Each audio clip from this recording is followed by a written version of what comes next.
Hello guys, कैसे हैं आप सब लोग। तो आज का जो टॉपिक रहने वाला है वो शुगर इंजीनियरिंग की जो है प्रैक्टिस सेट रहने वाला है। तो ये जो है आपका एंट्रेंस एग्जाम का प्रैक्टिस सेट है और इसमें जो है आपके लगभग 1400 एमसीक्यूज हैं। ठीक है। और जो है इसमें जो लेवल रहने वाला वो आपका इजी से moderate, moderate to hard, hard से आपका एक्सट्रीम लेवल आपका रहने वाला है। और कंपटीशन ज़्यादा है तो इसीलिए आप जो है अच्छे से तैयारी कीजिएगा। तो मैं इसमें कुछ आपको क्वेश्चंस कराऊंगा। ठीक है, क्योंकि 1400 क्वेश्चन की वीडियो तो पॉसिबल नहीं है, तो आपको कुछ क्वेश्चन कराऊंगा, बाकी आप परचेज कर सकते हैं। तो इसमें इजी टू मॉडरेट लेवल पहला क्वेश्चन कह रहा है कि first law of thermodynamic based on.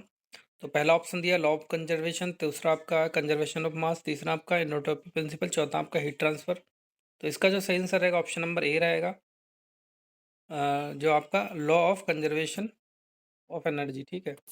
तो क्वेश्चन नंबर दूसरा कह रहा कि दूसरा क्वेश्चन कह रहा कि थर्मल कंडक्टिविटी की एसआई यूनिट आपको बतानी है। तो पहला ऑप्शन आपका दिया वॉट पर मीटर केल्विन, दूसरा आपका जूल, तीसरा आपका वॉट, चौथा आपका न्यूटन। तो दूसरे का सही आंसर है ऑप्शन नंबर ए, मतलब वॉट पर मीटर केल्विन। क्वेश्चन नंबर तीसरा कह रहा कि ऑटो साइकिल किस इंजन में प्रयुक्त होता है। Auto cycle used in petrol engine या फिर डीजल इंजन, तीसरा आपका स्टीम टरबाइन और चौथा आपका रहेगा गैस टरबाइन। तो इसका जो सही आंसर रहेगा ऑप्शन नंबर ए रहेगा, मतलब पेट्रोल इंजन में, क्योंकि ऑटो साइकिल में आपका स्पार्क इग्निशन इंजन होता है, तो पेट्रोल इंजन में प्रयोग होता है। और चौथा क्वेश्चन कह रहा है स्टीम टेबल किसके डेटा देता है। तो स्टीम प्रॉपर्टीज का, फ्यूल का, या फिर लुब्रिकेशन या मेटल। इजी है, आपका स्टीम टेबल आपका स्टीम प्रॉपर्टीज ही देता है, क्योंकि मैंने बताया आपको easy to moderate, moderate to high, high level. ठीक है। तो 15 क्वेश्चन आपके इजी रहेंगे, इसके बाद मॉडरेट लेवल बढ़ेगा। पांचवा क्वेश्चन कह रहा कि कंडक्शन में ऊष्मा का प्रवाह किस कारण होता है। तो पहला ऑप्शन आपका टेम्परेचर डिफरेंस, दूसरा आपका प्रेशर डिफरेंस, तीसरा आपका विस्कोसिटी, चौथा आपका डेंसिटी। तो इसका जो सही आंसर रहेगा ऑप्शन नंबर ए रहेगा, मतलब टेम्परेचर डिफरेंस। छठा क्वेश्चन कह रहा कि फ्लाई व्हील का मुख्य आपका कार्य क्या रहता है, मेन फंक्शन क्या रहता है। गति को स्थिर करना, ईंधन देना, शीतलन करना या दहन करना। तो इसका जो सही आंसर रहेगा ऑप्शन नंबर ए रहेगा, मतलब स्पीड को आपको इक्वली रखता है, मोशन। और सातवां क्वेश्चन कह रहा है बॉयलर में ड्राफ्ट किस लिए होता है। ड्राफ्ट आपका किस लिए होता है, air supply and fuel gas removal, या वाटर सर्कुलेशन, स्टीम स्टोरेज या कूलिंग। तो इसका जो सही आंसर रहेगा ऑप्शन नंबर ए रहेगा, air supply and fuel gas removal. Next question आपका लेथ मशीन में कटिंग टूल किस मोशन में मटेरियल को हटाता है। Relative motion, static motion, magnetic force, या फिर आपका केमिकल रिएक्शन। तो इसका जो सही आंसर रहेगा ऑप्शन नंबर ए रहेगा, मतलब रिलेटिव मोशन। क्वेश्चन नंबर नमा कह रहा है कि कार्नोट साइकिल की इफिशियंसी किस पर निर्भर करती है। Source and sink temperature, pressure only, volume only, या फिर फ्यूल टाइप। तो इसका जो सही आंसर रहेगा ऑप्शन नंबर ए रहेगा, सोर्स एंड सिंक टेम्परेचर। अगला क्वेश्चन आपका दसवां, इंडिकेटेड पावर किससे नापते हैं। Indicated power measured using indicator diagram, ammeter, या फिर टेकोमीटर, या फिर फेरोमीटर।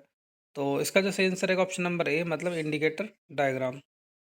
कंपोजिट वॉल में हीट फ्लो कैसा होता है, one dimensional, two dimensional, three, या फिर आपका जीरो। तो इसका जो सही आंसर रहेगा ऑप्शन नंबर ए रहेगा, मतलब वन डायमेंशनल। बारहवां कैसा कि वार्म गियर का उपयोग कहाँ होता है। तो वार्म गियर का उपयोग आपका कहाँ होता है, लार्ज स्पीड रिडक्शन के लिए, हाई स्पीड के लिए, नो टॉर्क, या फिर नो मोशन। तो वार्म गियर आपका जो है ऑप्शन नंबर ए, लार्ज स्पीड रिडक्शन में रिक्वायर्ड रहता है। ठीक है। तो ये 13वां क्वेश्चन का bomb calorimeter used. Bomb calorimeter किस लिए यूज करते हैं, कैलोरीफिक वैल्यू के लिए, डेंसिटी, विस्कोसिटी, या फिर प्रेशर। तो इसका जो सही आंसर रहेगा ऑप्शन नंबर ए रहेगा, मतलब कैलोरीफिक वैल्यू। तो नेक्स्ट क्वेश्चन कह रहा है कि gas turbine work on, gas turbine किस प्रकार करती है। ब्रेटन, ओटो, रैनकाइन, या डीजल साइकिल। तो इसका जो सही आंसर रहेगा ऑप्शन नंबर ए रहेगा, मतलब ब्रेटन साइकिल। हीट एक्सचेंजर में आपको एल का पूर्ण रूप आपको बताना है। तो एल का फॉर्मूला आपको बताना है, log mean temperature difference, linear mean temperature difference, या फिर लार्ज मीन टेम्परेचर ड्रॉप, या फिर लॉन्ग मीन थर्मल डिफरेंस। इसका जो सही आंसर रहेगा ऑप्शन नंबर ए रहेगा, लॉन्ग मीन टेम्परेचर डिफरेंस।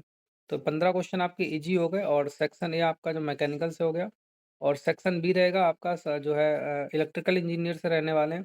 तो ये मॉडरेट लेवल है, धीरे धीरे बढ़ता रहेगा लेवल। और 16वां क्वेश्चन कह रहा है कि फैराडे लॉ किससे संबंधित है, इलेक्ट्रोमैग्नेटिक इंडक्शन, रेजिस्टेंस, कैपेसिटेंस, या पावर फैक्टर। तो इसका जो सही आंसर रहेगा ऑप्शन नंबर ए रहेगा, इलेक्ट्रोमैग्नेटिक इंडक्शन। आरएमएस की आपको फुल फॉर्म बताना है आपका, रूट मीन स्क्वायर, या फिर रियल मीन सिग्नल, या फिर रोटेटिंग मैग्नेटिक सिस्टम, या फिर रिएक्टिव मीन स्क्वायर। तो इसका जो सही आंसर रहेगा ऑप्शन नंबर ए रहेगा, root mean square. Power factor क्या होता है? Cosine of phase angle, sine of phase angle या फिर टेंजेंट या फिर आपका रेजिस्टेंस। तो इसका जो आंसर रहेगा कोसाइन ऑफ फेज एंगल। और ट्रांसफार्मर में किस प्रकार का करंट काम करता है? आपका transformer works of alternating current, direct या फिर बोथ या नन। तो इसका जो सही आंसर रहेगा ऑप्शन नंबर ए रहेगा, अल्टरनेटिंग करंट। ठीक है। डीसी मोटर में बैक इलेक्ट्रोमोटिव फोर्स का कार्य क्या होता है? Opposite supply voltage, increase speed, reduce torque या फिर स्टॉप मोटर। तो इसका जो सही आंसर है ऑप्शन नंबर ए, मतलब opposite supply voltage. Next question है आपका, स्लिप किस मोटर में होता है? इंडक्शन, सिंक्रोनस, डीसी या फिर स्टेपर। इसका जो सही आंसर है induction motor. Three phase system में कितने फेज होते हैं? तो ऑप्शन नंबर ए रहेगा थ्री फेज, मतलब तीन ही होते हैं। अल्टरनेटर किससे उत्पन्न होता है? Alternating current, direct current, both या नन। तो इसका जो सही आंसर रहेगा ऑप्शन नंबर ए, मतलब अल्टरनेटिंग करंट। ठीक है। तो ये आपका मॉडरेट, लगभग इजी टू मॉडरेट आ गया। अब मैं बात करता हूँ आपके हार्ड लेवल में। ठीक है। तो सेक्शन सी, मतलब 1 2 3 सेक्शन सी हो गया। सेक्शन सी में आपका इंस्ट्रूमेंट और प्रोसेस कंट्रोल आ जाएगा।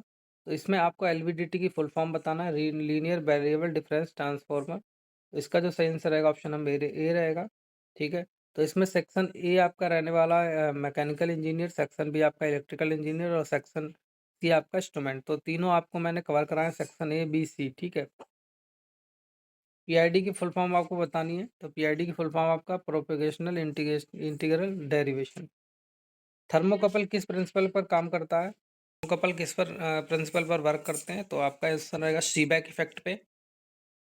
एडीसी की फुल फॉर्म आपका क्या है? एनालॉग टू डिजिटल कन्वर्टर या फिर ऑटोमेटिक डाटा कन्वर्टर या कंट्रोलर या एडवांस डाटा कंट्रोलर। तो इसका सही आंसर रहेगा option number A, analogue to digital converter. Next है, क्लोज्ड लूप सिस्टम में फीडबैक होता है या नहीं? तो इसका जो सही आंसर रहेगा ऑप्शन नंबर ए, फीडबैक।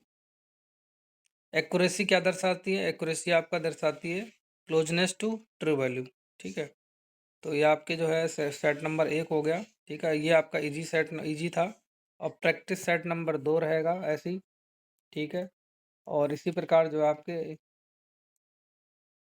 प्रैक्टिस सेट नंबर तीन रहेगा। तीन तीन सारे सेटों में क्या है, सेक्शन ए बी सी आपका सब दिया हुआ है। ठीक है। और ऐसे ही आपके 14 से एमसीक्यू क्वेश्चन रहने वाले हैं। ठीक है। इसके अलावा मैंने कुछ और भी आपके जो है क्वेश्चन बनाए हुए हैं, जैसे देखिए ये अब, ये हाँ, पहले इजी था, अब थोड़ा सा हार्ड रेट लेवल शुरू हो गया है यहाँ पर। ठीक है। जैसे देखिए ये क्वेश्चंस हो गए, ये सब क्वेश्चंस हो गए, स्लिपरिंग के हो गए। ठीक है। इसके बाद में कुछ इसमें न्यूमेरिकल भी मैंने लगा रखे हैं, आपको न्यूमेरिकल दिखाता हूँ। न्यूमेरिकल भी इसमें बीच में ही होंगे। ठीक है।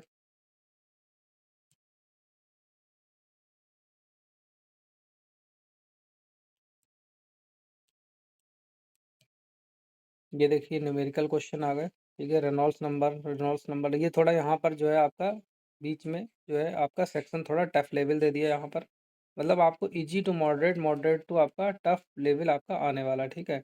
और बीच बीच में आपके न्यूमेरिकल भी रहने वाले हैं। ठीक है। जैसे देखो ओम का नियम से न्यूमेरिकल हो गए, डीजल साइकिल हो गया, रेनकान साइकिल हो गया। ठीक है। यूनिट ऑफ मैग्नेटिक फ्लक्स, ये सब क्वेश्चन जो हैं वो मैंने कवर किए हुए हैं। सेट नंबर 13 हो गया। इसके बाद में धीरे धीरे बढ़ते रहेंगे। ये देखिए वो क्वेश्चन आया था, ये देखो इस प्रकार के मैंने क्वेश्चन भी डाले हुए हैं। ठीक है। Resistance of conductor 20 milli ampere pole ampere voltage इन एम्पेयर में प्रतिरोध, ये आपके क्वेश्चंस हो गए सारे। देखिए ये क्वेश्चंस हो गए। ये सारा, ये वाला जो सेक्शन है वो सारे क्वेश्चंस में आपका रहेगा, न्यूमेरिकल क्वेश्चंस हो गए। ठीक है। तो ये पीडीएफ जो है 1400 एमसीक्यू है। इसके अलावा जो है पीडीएफ दूसरी भी हमारे पास में है। ठीक है। और जो है आपका sugar engineering section A B C ये भी है इसमें भी। अब सेक्शन बी की बात करूँ तो सारा इसमें इलेक्ट्रिकल जो है, इलेक्ट्रिकल का पार्ट है। ठीक है। पूरा इलेक्ट्रिकल, और इसमें साथ साथ में इलेक्ट्रिकल के न्यूमेरिकल भी है। ये और जो है easy to moderate to hard. ठीक है। ये मैं बता चुका हूँ, ये तीन प्रकार के आपके क्वेश्चन रहने वाले हैं। ठीक है। और सेक्शन बी, सेक्शन थ्री और ये सारे क्वेश्चन मैंने यहाँ पर प्रिपेयर करवाए हैं। ठीक है। तो ये आप जो है परचेज कर सकते हैं।